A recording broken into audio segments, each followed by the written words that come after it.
Je connaissais peu ma mère. C'était une grande dame que je voyais rarement, que j'admirais mais que je craignais aussi. Pour moi, mais je la redoutais en même temps, car c'était une femme redoutable. Le vrai monstre sacré, il y a sacré, mais il y a monstre aussi.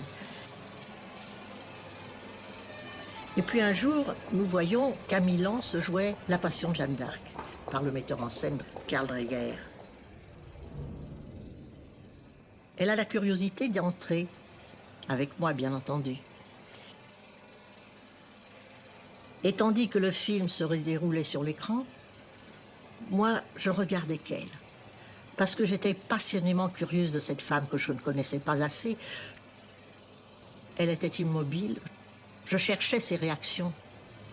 Elle n'en avait pas. Elle ne s'est pas rendue compte, absolument pas, qu'elle ne passera à la postérité que grâce à la Passion Jeanne d'Arc et qu'on appellerait Falconetti Jeanne d'Arc.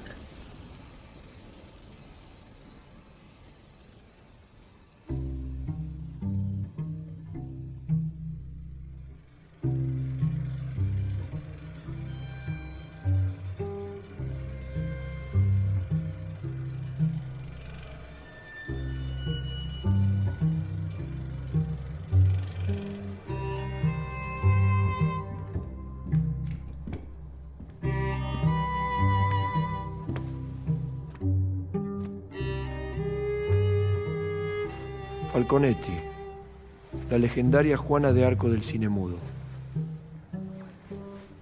Una estrella de teatro, hizo solamente una película, considerada uno de los mejores films de todos los tiempos. Y para su pesar, esa actuación eclipsó todo lo que hizo antes o después en su carrera. A través de su recorrido trágico, desde las luces parisinas de los años 20 hasta su oscuro final del otro lado del mundo, ella quemó todo. Hasta los rastros de su vida. Casi no hay material sobreviviente para ver quién fue realmente Falconetti. Solo unas pocas piezas sueltas de un rompecabezas incompleto.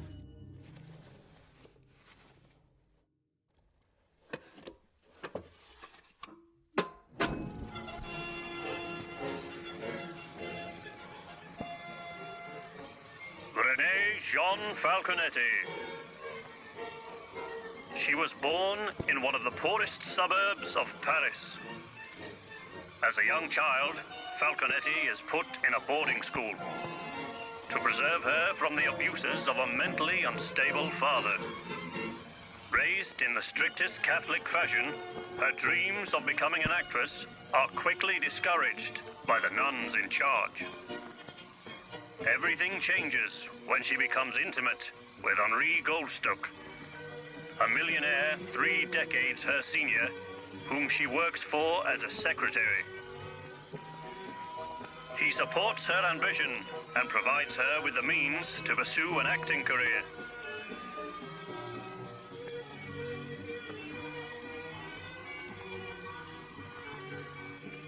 Goldstuck is at the same time lover, patron, father figure, and emotional container for Falconetti's volatile temper.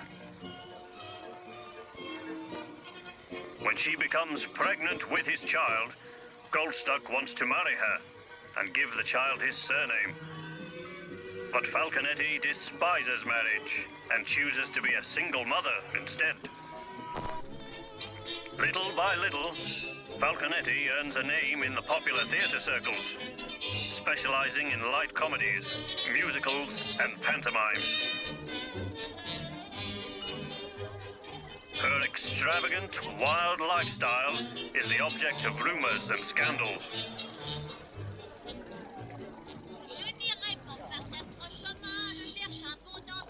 Everything she does makes it to the news, especially her romances with young men who want to profit from her fame and fortune.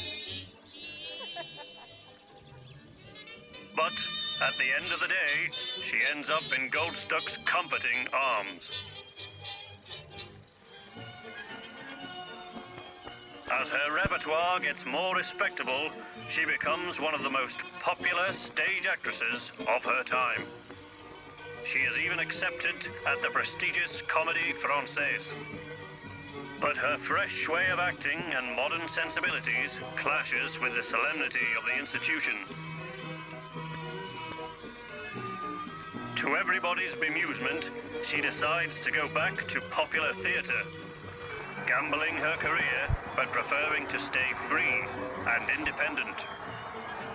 We all wonder anxiously what this free-spirited artist will surprise us with next.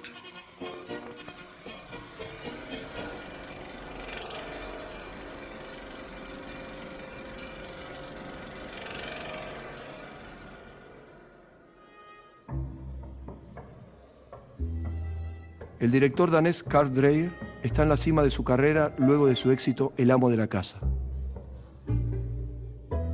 Viaja a Francia para contratar a una actriz para su nuevo proyecto, La pasión de Juana de Arco. I had looked for tens and tens and tens of young actresses. All of them believed they were the right Jeanne d'Arc. But I hesitated still and still.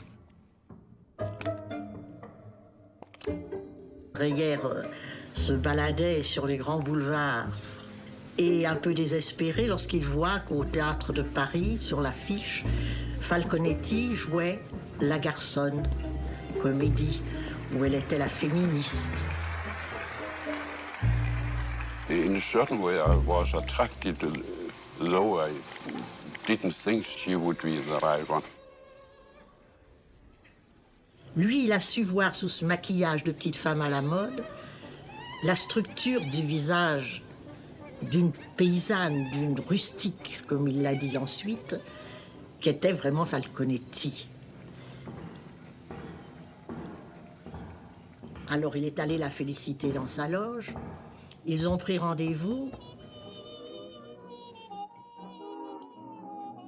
I was invited to have a cup of tea with her next day in her apartment.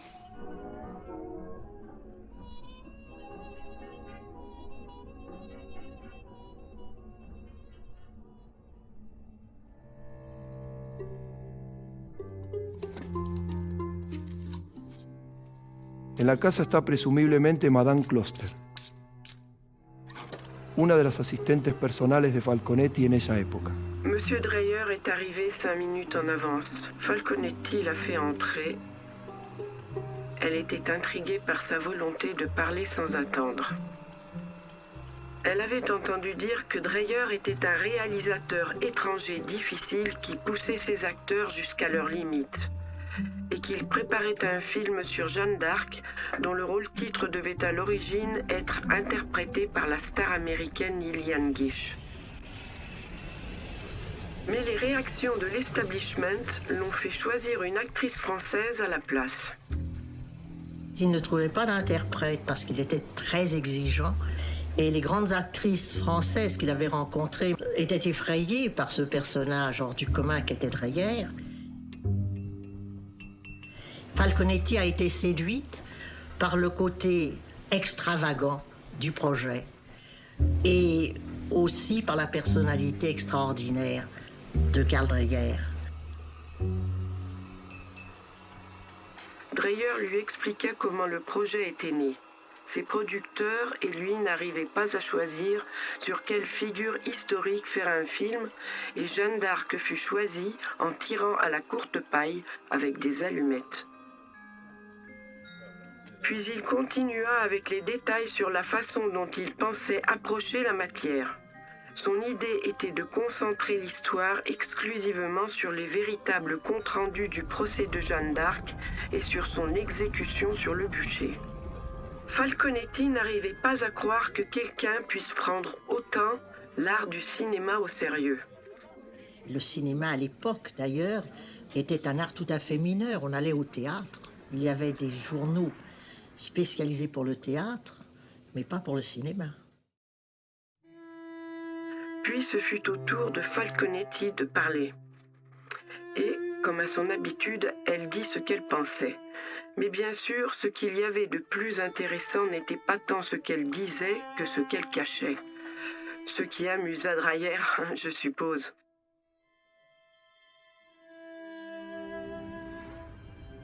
Et c'était essentiellement une femme qui jouait sa vie très naturelle sur scène alors qu'elle était très théâtrale dans sa vie.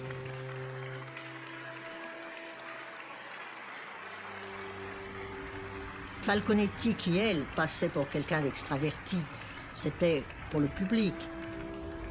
Mais sa vie intérieure était quelque chose de très profond et d'assez caché, d'assez mystérieux. Le regard de Dreyer se fixa sur son visage.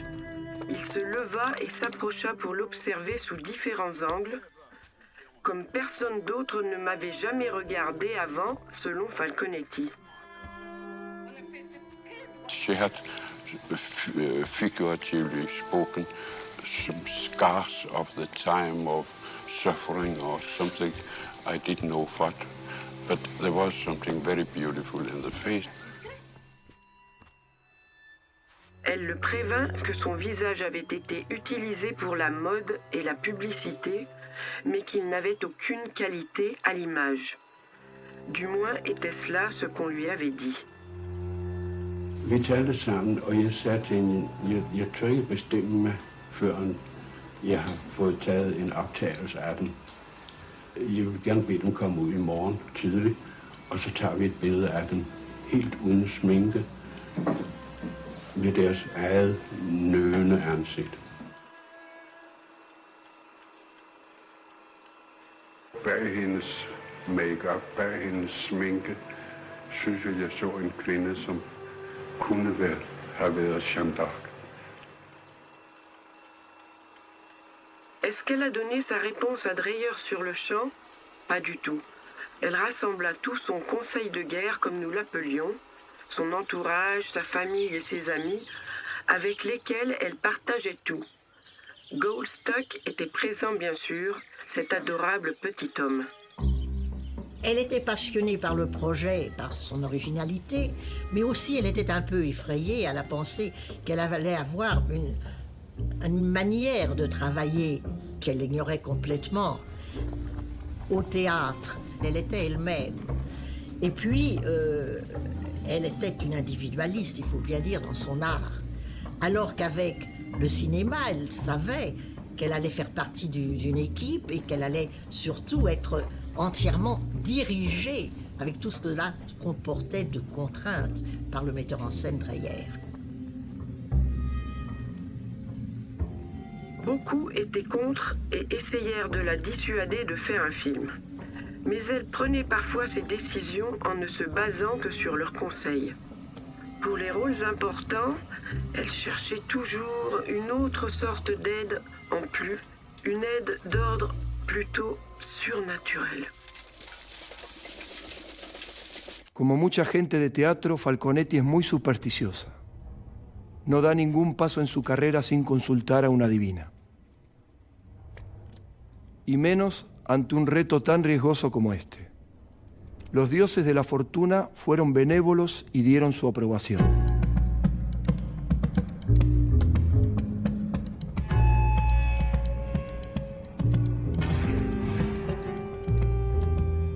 Alors que ses débuts au cinéma venaient d'être annoncés, elle partit en voyage pour fêter ça en compagnie de sa nouvelle conquête. Un jeune acteur qu'elle obligea à s'asseoir à la place avant de la voiture que Goldstock venait de lui acheter. Elle conduisait à fond, prenant des virages à 80 à l'heure, zigzagant et s'amusant à faire déraper les roues de la voiture pour le plaisir de voir le jeune homme mort de peur. Robert Suze hizo de soldado inglés en el film de Dreyer, pero su personaje fue eliminado en el montaje final.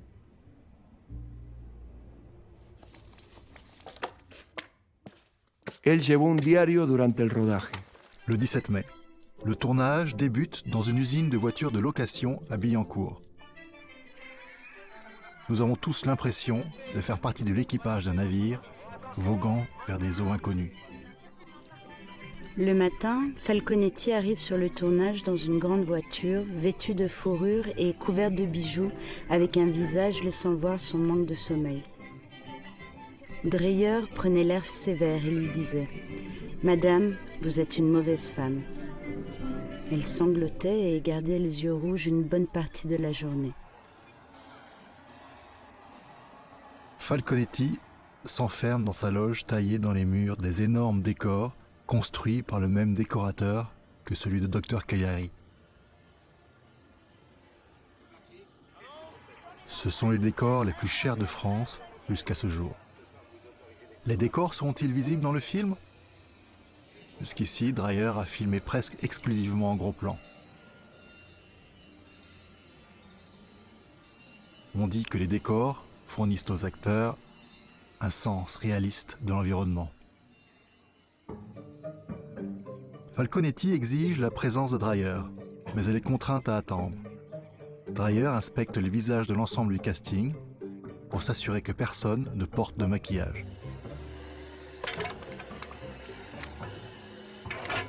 Le nouveau film panchromatique lui permet de percevoir tous les pores et imperfections.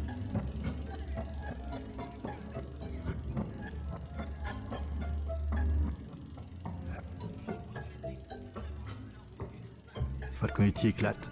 « Où est Dreyer ?» Elle lève les yeux et l'aperçoit avec son chef opérateur au sommet d'une tour, gesticulant, discutant des points de vue et regardant le soleil. Quand Dreyer descend, il se fait prendre à partie par d'autres membres du tournage pour lui demander des instructions, ce qui le rend nerveux, timide et mal à l'aise. Falconetti traverse le plateau pour s'approcher de lui, en faisant attention de ne pas marcher dans l'un des trous que Dreyer a fait creuser pour mettre sa caméra à angle bas.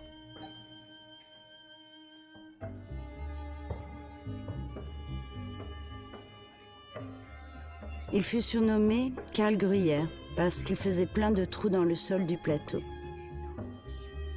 Mais avant que Falconetti ne réussisse à parler au cinéaste, on lui dit qu'elle doit encore attendre, qu'on va d'abord filmer les autres acteurs. Cette atmosphère oppressante du procès, nous l'avons subie tout le temps. J'ai vu les acteurs, entraînés par la volonté et la foi du metteur en scène, continuant inconsciemment d'incarner leur rôle après les prises de vue. Falconetti observe toute cette folie continue, apparemment paisible. Mais on peut voir qu'au fond, elle est en colère et frustrée. Elle le détestait. Elle n'a jamais autant souffert que pendant le tournage de Jeanne d'Arc. Dreyer, pour montrer une fille prostrée, une fille absolument à bout de nerfs, la faisait venir à 8 heures du matin sur le plateau, pour la faire tourner à 6 heures de l'après-midi. Elle devait rester là, à sa disposition, assise pendant 8 heures. Al terminar el día de trabajo, Falconetti busca consuelo con Goldstack. Con él puede liberar su frustración acumulada. Ella extraña el teatro, donde puede tener control. Juega con la idea de tener su propio teatro, para dirigir su carrera a su antojo. Goldstack sabe que será una terrible mujer de negocios. Nunca consentirá algo así mientras viva.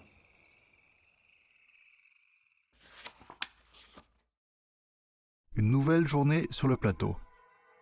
Falconetti tue les heures d'attente en faisant connaissance des autres membres de la distribution, comme le poète Artaud, qui se cache dans les coins désertés à fumer de l'opium, et qui annonce aux gens qu'un autre film sur Jeanne d'Arc est en création, signe que la production de Dreyer est condamnée. Tournage de la scène du bûcher. Un électricien est brûlé par une flamme incontrôlable. Artaud a sans doute raison après tout.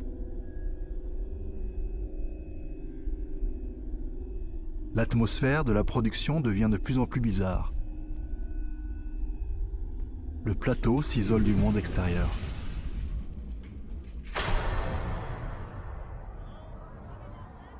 Falconetti est finalement appelé par Dreyer, mais pas pour tourner, juste pour lui montrer des scènes dans lesquelles elle joue. Da hun så sine egne billeder, uden sminke og så videre, så sagde hun, jeg får jo aldrig nogensinde en kontrakt efter denne film. Falconetti ve que algo no está bien, que a pesar de su dedicación, la cámara está capturando una actuación que no es del todo auténtica. Dreyer était sadique, fort intelligent, et il savait que pour tirer quelque chose de Falconetti, il fallait la mettre hors d'elle. Autrement, elle aurait jouauté. Elle méprisait le cinéma, certainement, comme tous les grands acteurs de l'époque.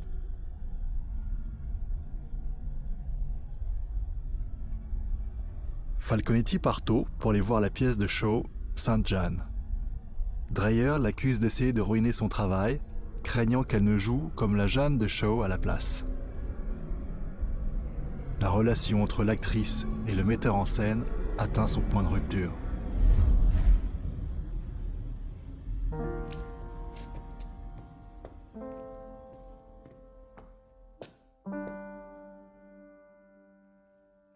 Il y a quelque chose de différent aujourd'hui.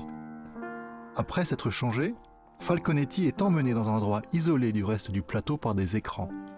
Les instructions sont que personne, à part Dreyer, est autorisé à y rentrer.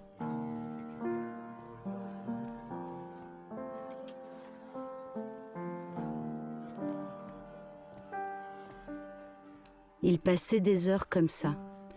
Nous attendions et attendions sans savoir ce qu'il faisait là-bas, ni de quelle façon cette stratégie pourrait être efficace.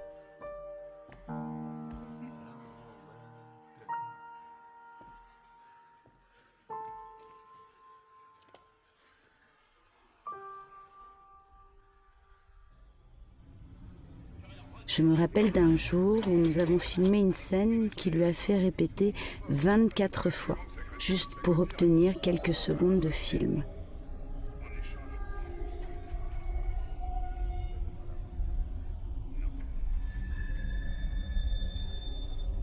Elle pleurait et pleurait et elle voulait rentrer chez elle, mais Dreyer l'en empêchait.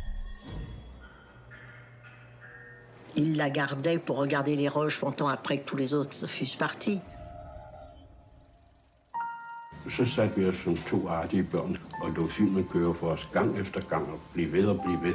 Og vi forsøgte sammen at finde ud af, hvad der var lykkedes og hvad der ikke var lykkedes. El aislamiento y el examen de su imagen proyectada obliga a Falconetti a realizar una búsqueda interior. Lentamente empieza a nutrir su actuación de sus propias angustias del pasado, poniendo en marcha una especie de actuación de método.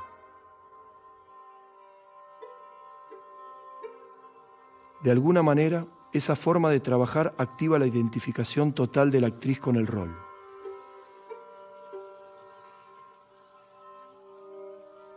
Falconetti, elle se coulait dans le personnage jusqu'à oublier qu'elle était Falconetti. Elle était Jeanne d'Arc.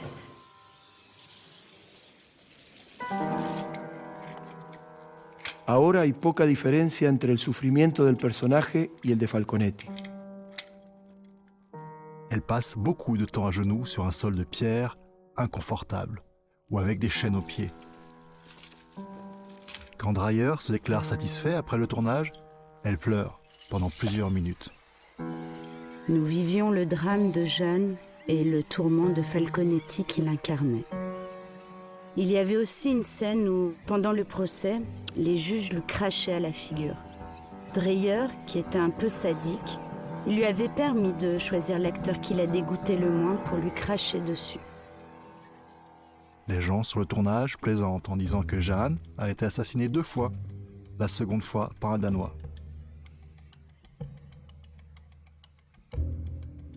Falconetti se tord sévèrement la cheville et est renvoyée chez elle pour se reposer. Goldstack le pide que pase unos días con él en su casa de campo, pero Falconetti prefiere quedarse en París y retoma el rodaje de inmediato. Un assistant l'accompagne partout et elle utilise sa douleur pour donner plus de réalisme à sa performance.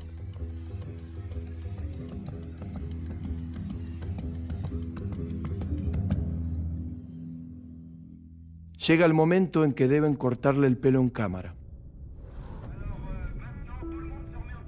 Hun havde jo håbet, at vi gav afkald på det, om ikke før så i sidste minut.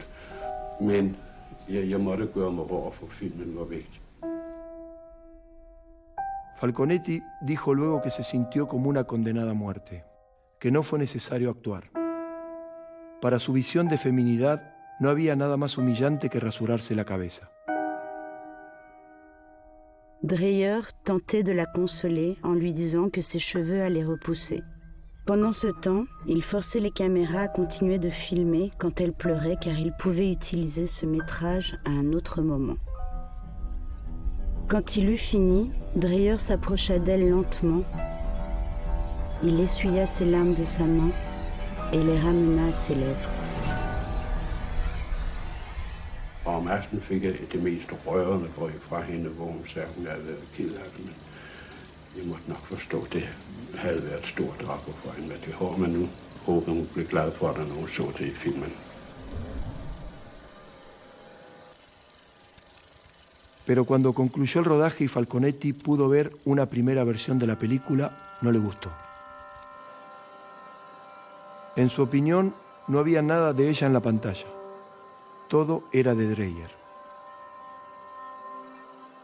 Ella se había vuelto otro arquetipo más de la mujer sufriente que Dreyer mostraba una y otra vez en sus películas.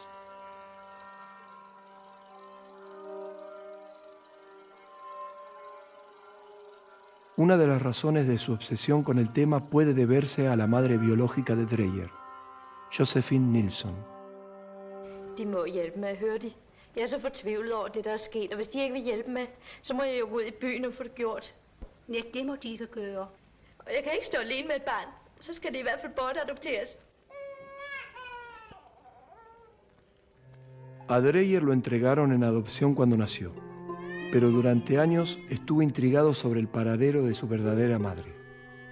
Luego supo que había muerto durante otro embarazo, luego de ingerir las cabezas de azufre de docenas de fósforos para forzar un aborto. A diferencia de Falconetti, no podía siquiera considerar la idea de ser madre soltera. Es difícil saber si Dreyer usó a su madre como inspiración para darle vida a Juana de Arco, pero ninguna otra actriz en sus películas encarnó a la mártir de Dreyer mejor que Falconetti.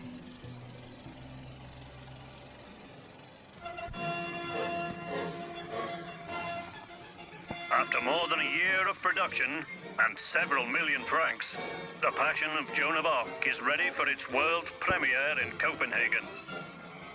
The whole city talks about it. People come to the Palats Theatret wearing tuxedos and long dresses, and the rumor is that even the King of Denmark himself will attend. Falconetti comes especially for the occasion. She sits in the VIP box together with the producers and some French diplomats. Dreyer is elsewhere in the cinema. As always, when he's off the set, he acts like an invisible man. The audience, which was fully gripped, cheered the film at the end with a loud applause. Outside the venue, Dreyer and Falconetti join for a few seconds at the request of a photographer. Everybody hopes to see more collaborations from these two great artists in the future.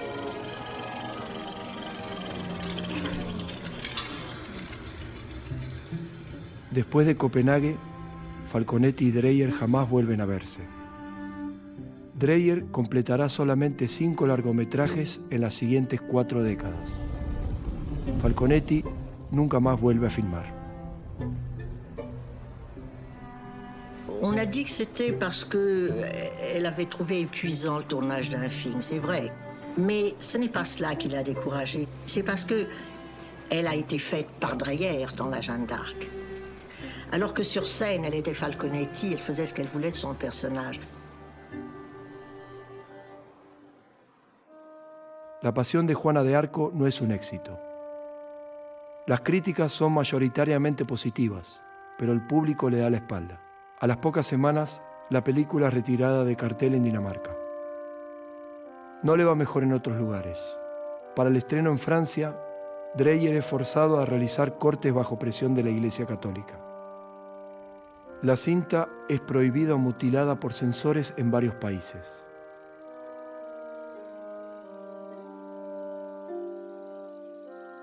Al mismo tiempo se estrena la otra película de Juana de Arco, un film de propaganda lleno de clichés, con la heroína glamorosa que el público quiere ver, una muy distinta a la de Falconetti. Es un enorme éxito.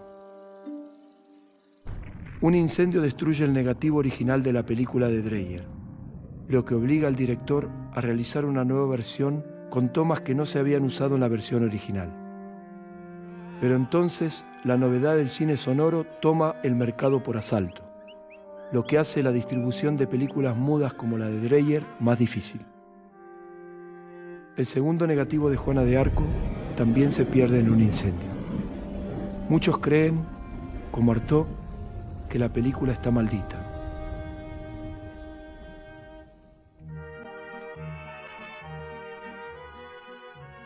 Jeanne d'Arc n'a pas été pour elle le top de sa carrière à ses yeux, mais ça a coïncidé avec un top de sa carrière. Elle a couru pour répéter Lorenzaccio, ce qui était pour elle le grand bonheur. Elle a été absolument au zénith de sa merveilleuse carrière théâtrale. Falconetti regresa al teatro recargada de energía. Es un periodo liberador, donde goza la libertad negada durante los largos meses trabajando con Dreyer.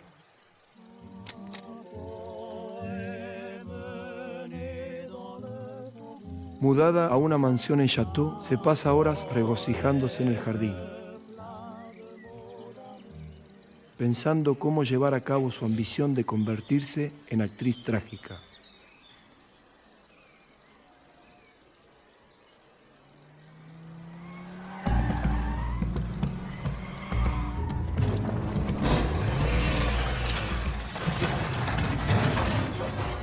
Pero los tiempos de bonanza concluyen abruptamente.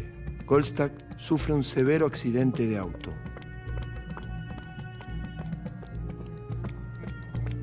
Falconetti corre a su lado. Cancela todas sus actividades artísticas para atenderlo con total dedicación. Hasta el inexorable final. La muerte de Goldstack es un duro golpe para ella. Sin él, pierde a la persona que la mantenía emocionalmente estable. Pero ahora tiene su fortuna a disposición para cumplir el sueño de tener su teatro propio. Y enseguida adquiere el Théâtre de l'Avenue. Là, elle a pu enfin faire jouer toutes les pièces qu'elle ambitionnait de faire jouer et que les directeurs de théâtre, parce que ce n'était pas commercial, hésitaient à faire jouer. Goldstack tenía razón. Es una pésima mujer de negocios. Las obras son demasiado vanguardistas y fracasan una tras otra. Pero ella cree que tiene una misión sagrada de hacer su arte accesible a las masas y sigue invirtiendo su propio dinero, hasta que la bancarrota es inevitable.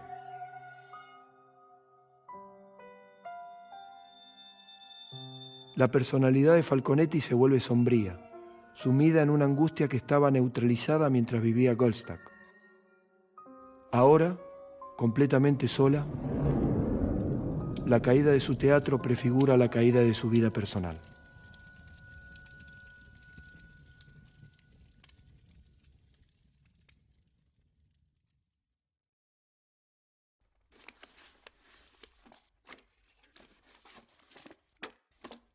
Falconetti se vuelve carne de cañón para la floreciente prensa de chismes. Le deuil de son millionnaire âgé n'aura pas duré longtemps. Falco fréquente déjà un autre homme, mais la différence d'âge va cette fois dans l'autre sens. Il a 15 ans de moins qu'elle.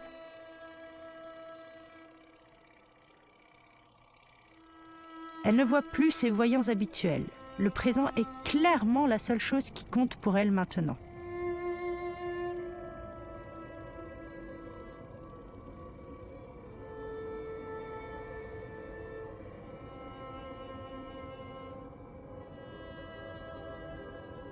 Telle l'intrigue de ces mélodrames légers dans lesquels elle excelle sur scène, le nouvel amour de Falconetti l'a abandonnée alors qu'elle est enceinte. Et il s'est fiancé avec une autre femme en moins de temps qu'il ne faut pour le dire. Falco a été vu poursuivant cet homme pour l'humilier en public. Et l'une de mes sources l'a vu sur la tombe de Goldstack. Peut-être était-elle en train de le supplier de protéger le bébé qu'elle porte ?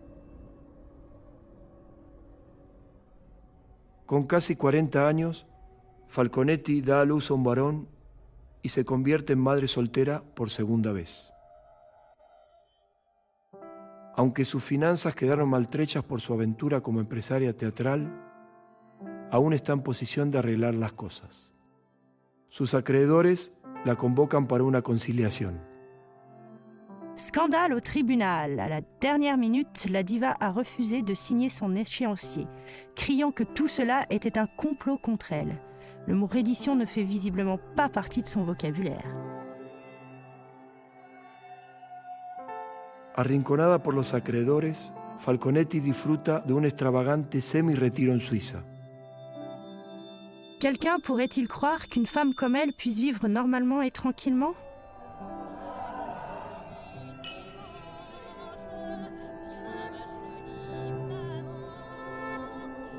Elle est comme un animal en cage. Elle compense son état actuel en dépensant des fortunes pour des fêtes en compagnie d'aristocrates douteux, s'enfonçant dans le jeu et dans son intérêt pour l'occulte.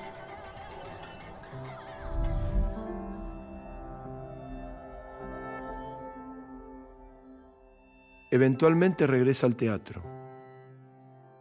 Su entorno la convence de hacer el papel en el que el público la quiere ver.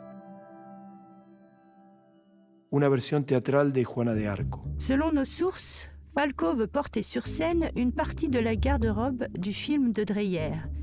Mais sa silhouette n'est plus la même et les vêtements ne lui vont plus. La magie a disparu. Le public se demande ce qu'il s'est passé avec la grande Falco des premières années. La pièce est un flop.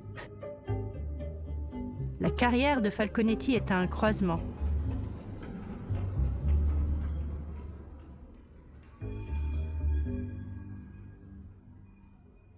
Elle aurait certainement pu bénéficier de conseils avisés de Dreyer si le réalisateur danois n'avait pas été au même moment interné dans une institution psychiatrique à Paris, ironiquement baptisée la clinique Jeanne d'Arc.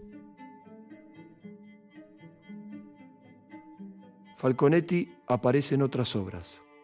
Ahora solo le ofrecen papeles secundarios, para los cuales espera un cachet similar a cuando estaba en la cima. Elle s'y est ruinée. Et étant ruinée, elle a été poursuivie par ses créanciers. Après une dernière pièce, qui était La guerre de Troie n'aura pas lieu. La grande Falconetti était disparue.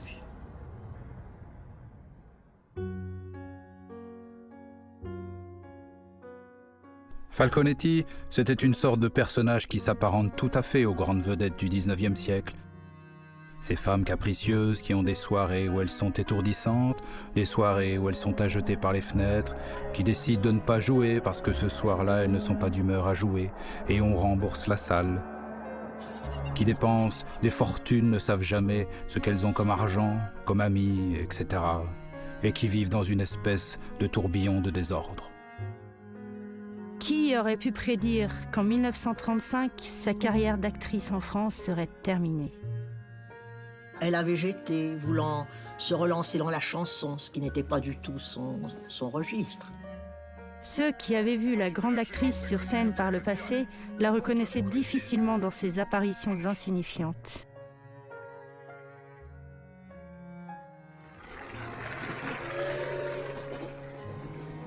Falconetti deambula por Europa dependiendo de pequeños trabajos como cantante.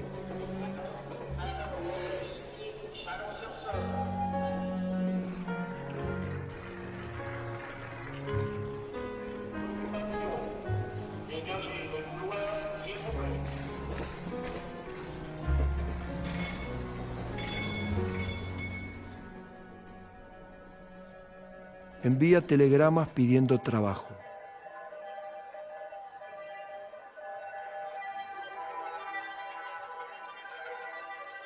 Pero sus ruegos no son atendidos. C'est officiel, Falconetti a définitivement déménagé en Suisse. Elle vit dans un hôtel luxueux et se consacre à dépenser ce qu'il reste de la fortune de Goldstock.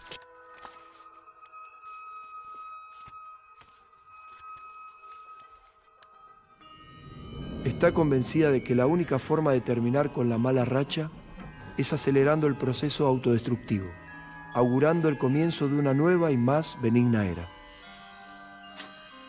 Ses avocats lui envoient des lettres l'alertant de ses finances fragiles. Mais c'est comme parler à un mur. El desprecio de Falconetti por el dinero es total. En sus propias palabras, prefiere la pobreza antes que la mediocridad. L'Europe est en guerre. Falconetti n'a quasiment plus d'argent et au lieu de trouver des rôles rémunérés, elle fait des spectacles de charité pour les réfugiés et les troupes en partance pour le front. Cette femme est également en guerre, avec sa santé mentale.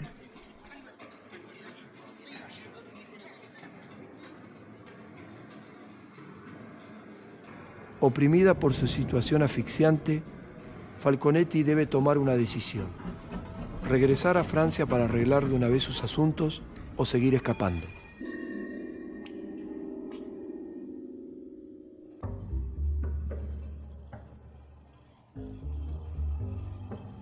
Falconetti decide irse de Europa.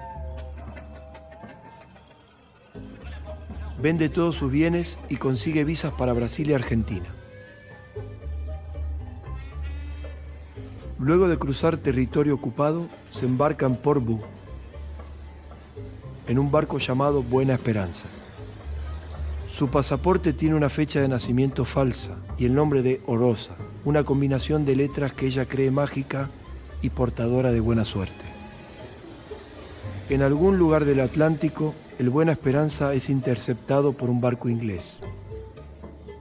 Ella declaró luego que le confiscaron parte del dinero que llevaba.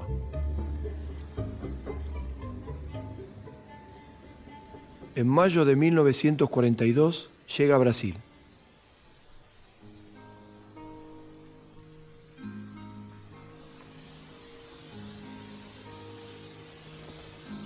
No hay muchos registros de su paso por allí.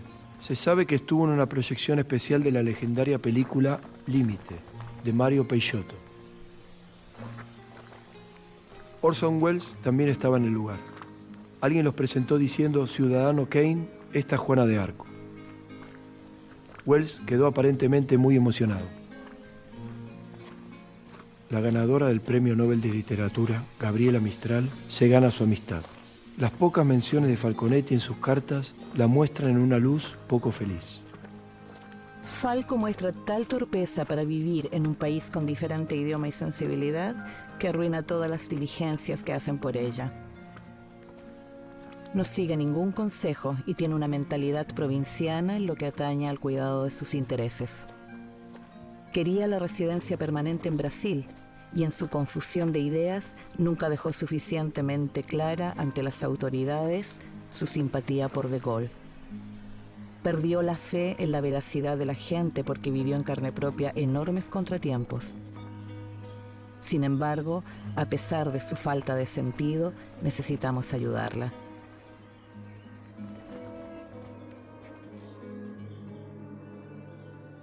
Cecilia me dijo que teme por Falco. A ella y a mí 3 veces habló de suicidarse.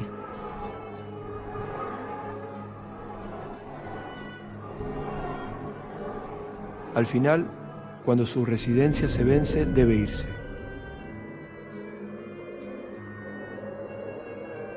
Antes de partir, apuesta todo su dinero en una noche en el casino. y lo pierde todo.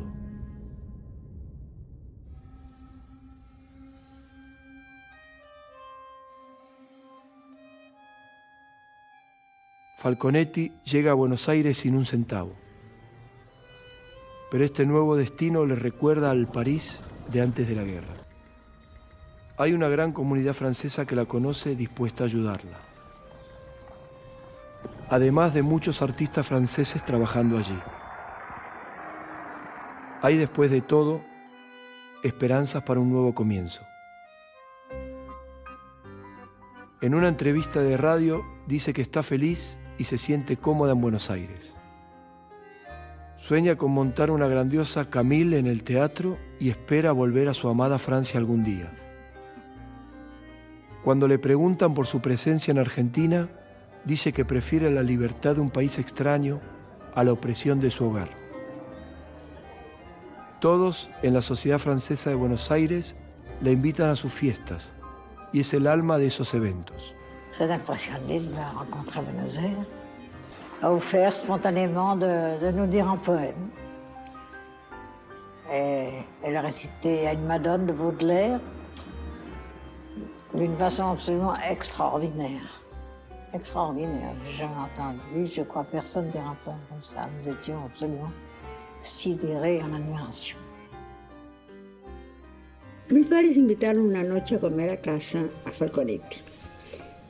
Me acuerdo que me hicieron saludarla como toda niña bien educada de entonces y después me mandaron a la cama como correspondía a mi edad. Escuché el sonido de su voz a la distancia, fuerte, imponente, que se destacaba y dominaba sobre la voz de todos los demás invitados. Falconetti intenta unirse a otros artistas, pero exige máximo cartel y los grandes teatros le cierran las puertas. Decide entonces trabajar con aficionados y desconocidos y hacer las cosas a su modo. La Casa del Teatro es una residencia para actores olvidados y en decadencia. Falconetti alquila la sala del lugar por una temporada.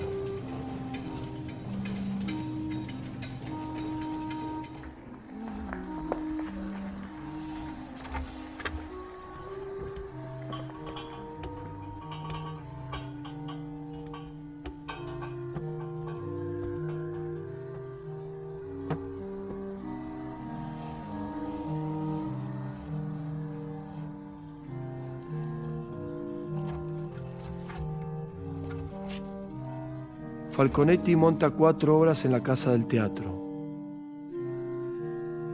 Son shows para la élite francesa de la ciudad y casi no producen ganancia. Las obras tienen poca publicidad y se presentan los días de semana en horarios incómodos. Pero la voluntad inquebrantable de Falconetti encara el trabajo con la misma pasión que en su época dorada de París. Après ça, elle m'a demandé de prendre part dans les monstres sacrés de Cocteau. De temps en temps, je recevais une décharge, comme on dit à Paris. Mais ça m'était égal. Elle pouvait m'appeler vieux chien, n'importe tout ce qu'elle voulait. Je voulais le rôle. Ella estaba en escena cuando se supo que Francia fue liberada. Espontáneamente cantó la Marsellesa y emocionó a los pocos presentes en el público.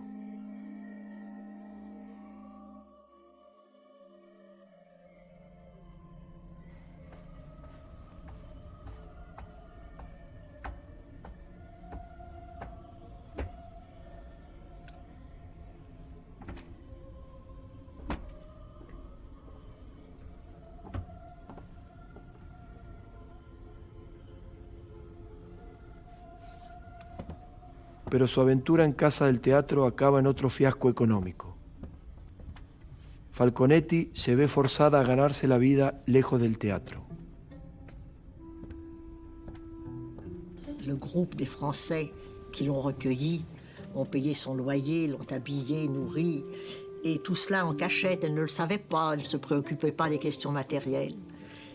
Mi padre le pidió a Falconetti que me diera clases de declamación. En francés, obviamente, porque en ese momento era su manera de ganarse la vida. Los padres envían a sus hijos a estudiar con Falconetti, en parte por el estatus que ella irradia en la comunidad francesa, pero más para que la empobrecida actriz pudiera mantenerse a flote. Por la mañana, sus cursos eran sobre todo de declamación y dicción. No hablar como si una estuviera leyendo y tomar conciencia de que debía ser oída hasta la última fila de una sala de espectáculo. Nos hacía hacer un ejercicio de tratar de hablar con un lápiz entre los dientes. Y teníamos que decir trabalenguas y cosas semejantes. Y por la tarde hacíamos drama. Ella tenía una presencia avasallante, intimidante, muy fuerte. Recuerdo que me enseñó un poema sobre Juana de Arco, que se llamaba Le Bûcher. La France avait connu l'horrible tragédie. Son roi pleurait, l'anglais régnait en Normandie. Sans repentir, non sans crainte ni remords, car les bourreaux découvraient toujours.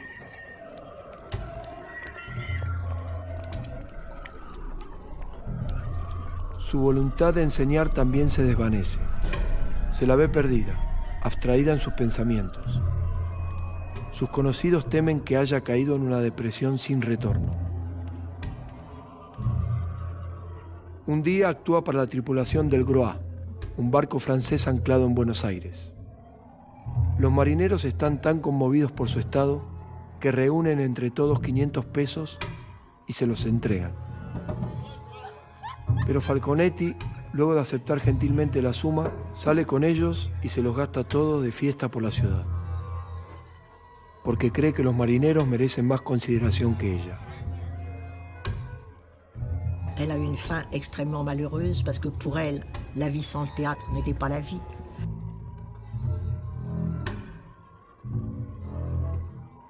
Por uno de sus alumnos se contacta con un gurú que le introduce nociones vagamente relacionadas con el budismo, que ella abraza ciegamente. De ahí en más, su olvido de sí misma es casi total.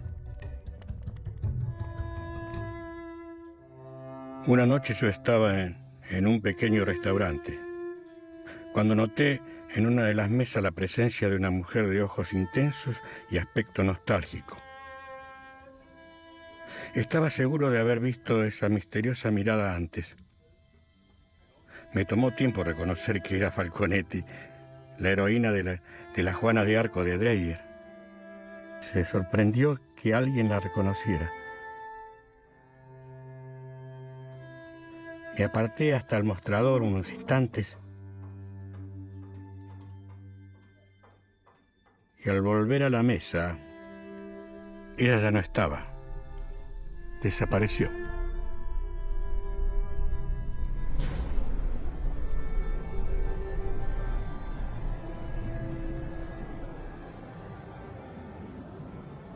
Falconetti es vista caminando sin rumbo y hablando sola. Elle avait un petit costume, une petite robette d'été, les pieds presque nus. Oh, quel dommage, comme c'est triste de voir une femme de cette qualité se promener dans la rue comme ça. En la última página del pasaporte de Falconetti hay una visa para México que gestionó y pagó.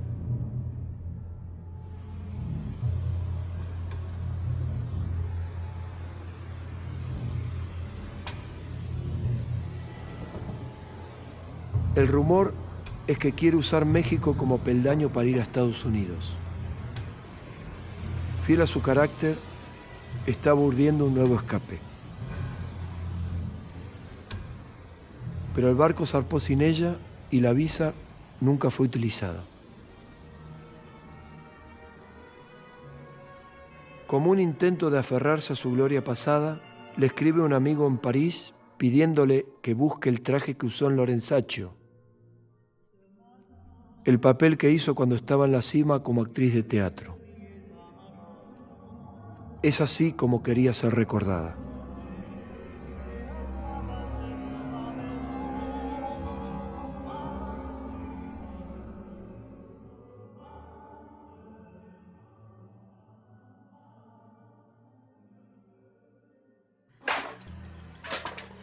La pasión de Juana de Arco pasa años olvidada, hasta que un académico francés monta una nueva versión con música clásica e inserts de iconografía medieval, en completa discordancia con el espíritu de la obra de Dreyer.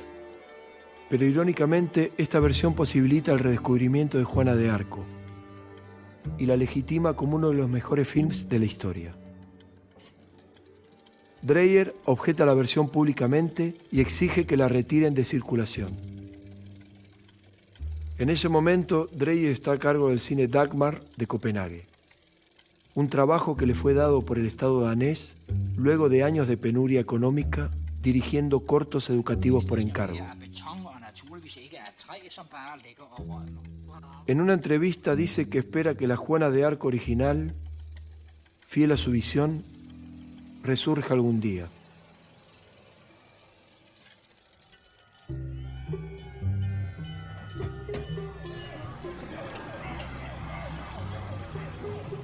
Un incendio en un cine en el sur de Noruega, originado en la combustión de viejo material fílmico, da lugar a la búsqueda de antiguas películas de nitrato, en instituciones y otros lugares inusuales, como el sótano de un hospital psiquiátrico. Jeg fikk beskjed om å rydde i kjelleren. Det sto masse gamle pappkasser med bøker og ting, og direktøren hadde gitt meg beskjed om å brenne alt sammen. Det var der jeg fant filmen. ¿Cómo terminó el corte original de Dreyer, olvidado entre la basura en el sótano de un manicomio noruego?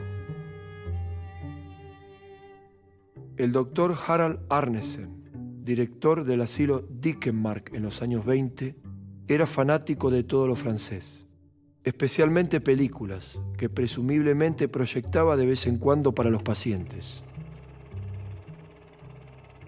Es probable que el gerente del Palace Theatre en Copenhague le haya enviado una copia original del film al momento del estreno. Hadde det ikke vært for den kinobrannen, så hadde filmen blitt liggende i kjelleren. Og da hadde den sikkert vært brent opp nå.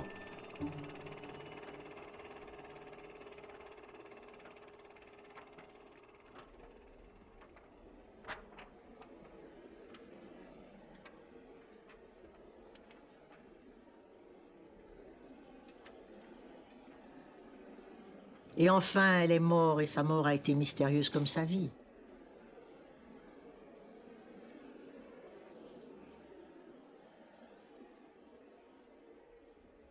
Elle est morte brutalement et on ne sait pas pourquoi ni comment elle est morte.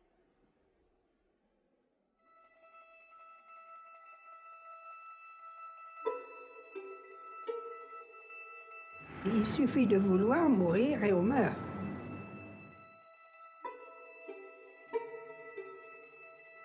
Un médico es traído a su lecho de muerte, pero Falconetti se niega a que la salven.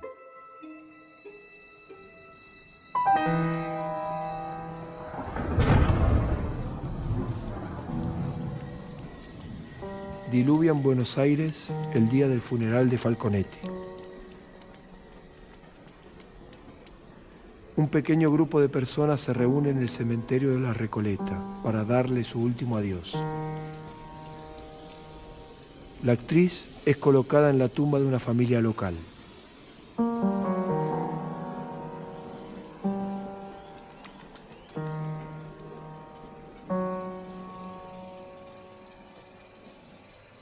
Tenía solo 54 años, pero parecía mucho más.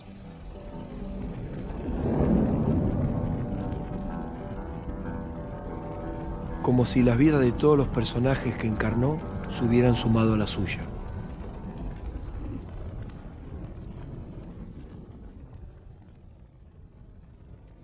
Unos años después, su cuerpo es trasladado a Francia y cremado.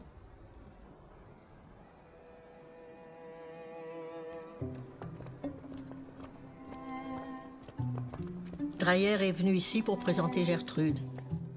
Avant d'arriver à Paris, il tenait absolument à réserver un moment pour aller sur la tombe de ma mère, de Falconetti.